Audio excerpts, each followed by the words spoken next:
This is me in the South Carolina Penitentiary taking pictures off my cell phone, one of the most notorious prisons in America. Charles Zepp, aka White Boy Gutter.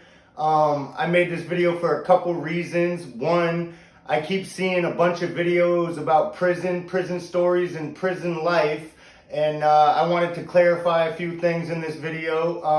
I myself did a lot of time in the penitentiary. At the age of 24, I had been incarcerated 1/3 of my life between juvenile detention centers and state penitentiaries. And there's a common myth floating around with all the YouTube content that being in prison makes you gangster. And I just want to clarify and clear that up. From personal experiences, I can honestly tell you there's all types of people in prison. Prison is just like the world. It's a place that runs off of hustles. Everybody's got their own hustle. Some people mind their business. Some people you never end up even seeing unless you see them going to the shower or to the store. I mean, everybody's acting like it's knife play and beating each other up. Everybody getting robbed, getting fucked in the ass, and all kinds of crazy shit I be hearing on these YouTubes. I'm not saying things like that do not happen, because them things do happen. But everybody that goes to the penitentiary does not come home a gangster. These are grown facts. So these guys that are coming out here acting real tough because they did some prison time, it's fucking bullshit and it's a myth. And I just want to clear that up.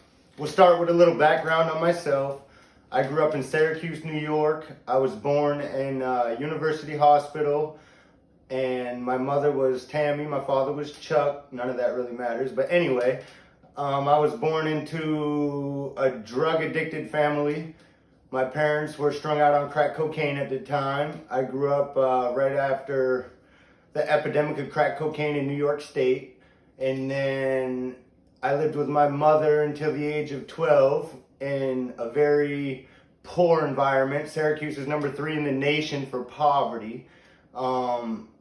I don't know how recent them studies have been taken, but them are real statistics. It's number 1 in the nation for child poverty. Them are real statistics. And with that said, life wasn't always the greatest growing up. I'm not going to cry about it and say I had the worst life. I definitely didn't. There was a lot of love shed my way from family members and stuff growing up. I did choose to gravitate towards the streets and live that life a little bit. A lot of that was on my own accord. I was taught and told different. I just didn't have both my parents in the same household, so I kind of rebelled and ran to the street life. Got in a lot of trouble, did a lot of crazy things, had a reputation for being crazy growing up. I can get into a whole bunch of stories as far as that goes, but got in a lot of trouble in school, moved in with my father in more of a suburban area around the age of 12 called Central Square School District, which is in upstate New York, Oswego County. And I got in a lot of trouble, truancy, fighting, smoking weed, you name it. Got in a lot of trouble mainly for skipping school. DSS took custody away from my father. I was placed in a juvenile detention center. Did 6 months there. While being held in the detention center, I was approached by the DSS workers and everybody else involved in the case, and they said that I could move to Charleston, South Carolina with my father and my stepmom if I signed a bunch of paperwork or whatever. So I put my signature on there. My father, my stepmom, they signed it as well. And there was a disclosure that said I wasn't allowed back in New York State until the age of 18. I did still have my mother, my grandmother, aunts, uncles, cousins, and a bunch of family in New York. So that was kind of a little bit of a problem. Although we did get around it in the holiday season, and I did end up going home and just not getting in no trouble, and nobody knew that I was there. After I got down to Charleston, it was a totally different world.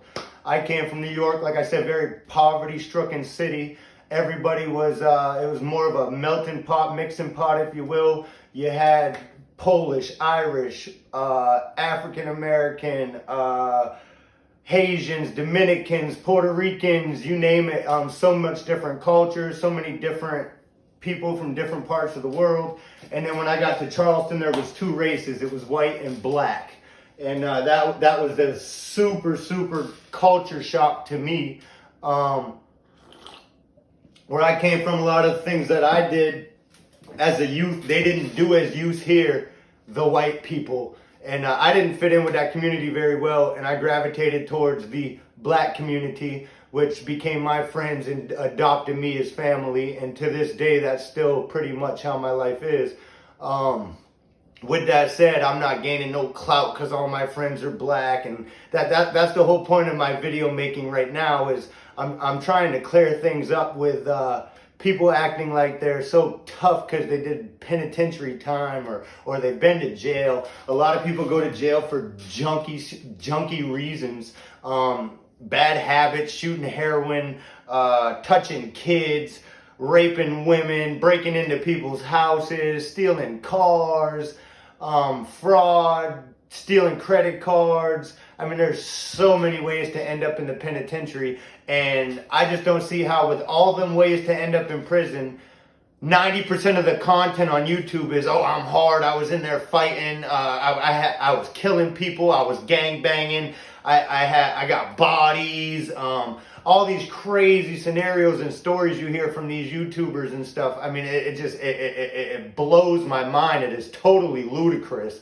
I mean, where are the rest of the criminals at? Where are the child molesters? Where are the thieves at? Where are the crackheads? Like, it makes absolutely no sense to me, and the world is just biting on and believing this. I'm not at all saying prison isn't a hard life, or prison will not harden your character, because it definitely will. And there is some guys and girls out there who did do some prison time in some rough prisons in America, and I'm sure that they're pretty fucking gangster.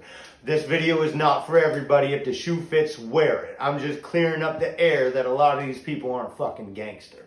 Like, I'm not gonna call no names. I don't know none of these people personally. I will speak on some videos and interviews that I've personally watched. I watch a lot of No Jumper. I like Adam a lot. I watch Whack 100. Don't really care for Three Finger Whack, but I do watch it. Shout out to Jay Diggs on that. I do watch 1090 Jake. I've been interested in his interviews. Obviously, he's a northern white boy that moved down south, much like me. Same story, same background, similar. I can't say same. Similar story, similar background. He exposes a lot of snitching rappers and stuff. I mean, that's cool to me. I'm into that kind of stuff. I do rap myself. White Boy Gutter, all platforms. Anywhere you stream music, I'm there. I'm not fucking Tupac. I do this shit for fun. It really makes me smile to make music. I've been doing it since I've been incarcerated. Every group home I was at, it was therapeutic for me. Music is very therapeutic to me. I'm super blessed that people do stream and listen to my music now. But I'm not claiming to be some fucking rap superstar. And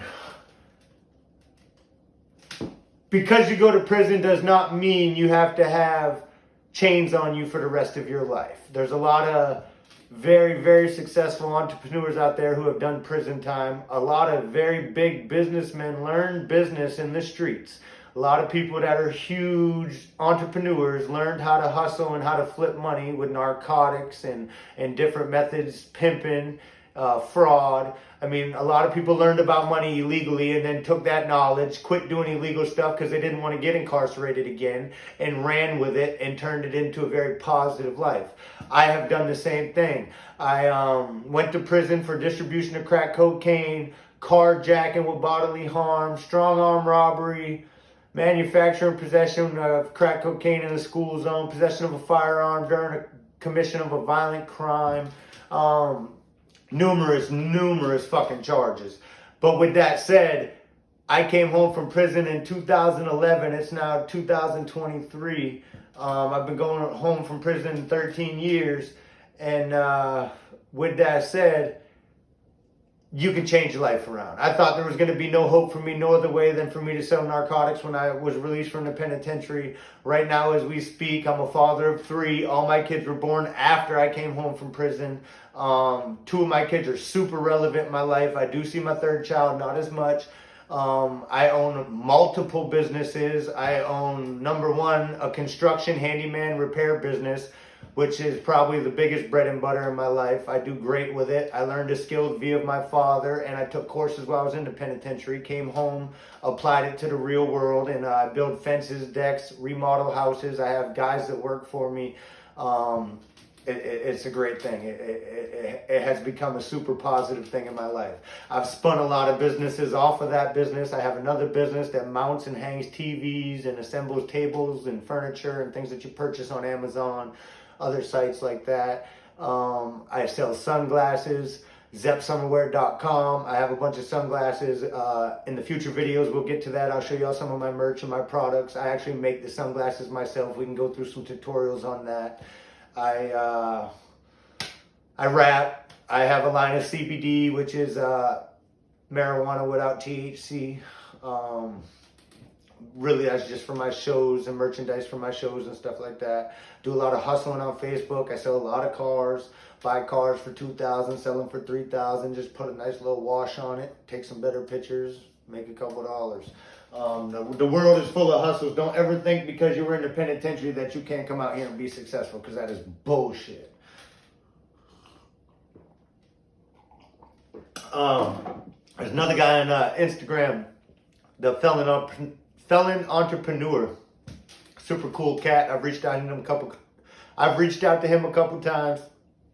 He's doing his thing. He's trying to get a car lot. I don't know if he was real successful with that yet or not, but he's got a lot of business ventures that he'll show you how to get loans and stuff like that to fund your business. And me personally, I did some illegal things to fund my business, unfortunately.